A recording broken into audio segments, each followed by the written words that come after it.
Ошол бойдон ошо больницада жатканда Акназарова жогорку кеңеш менен сүйлөшүп квартираны чечип бергенге аракет кылабыз биз, учетуңарды койгула срочно деп неме кылгандан учетту ушул үйгө койгонбуз, туугандардын үйүнө.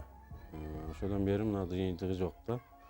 Анан кайрылсак эле биз силерге жардам берип атырык, жана кылганбыз, муктаждардын баарын чечип бергенбиз деп эле жооп, бир эле жооп келет да, ошо 3 жылдан бери.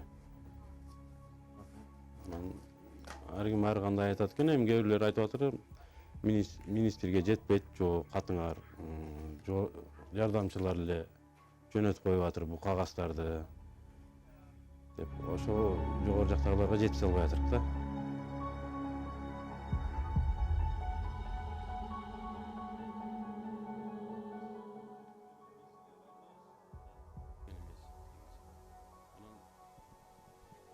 Арыз жазсаң эле бир эле жооп келе берет да. 843 тизмеден жеңилдетилген тизмеге 473 тизмеде сиз неме тизмеңиздин өчүрети келгенде аласыз.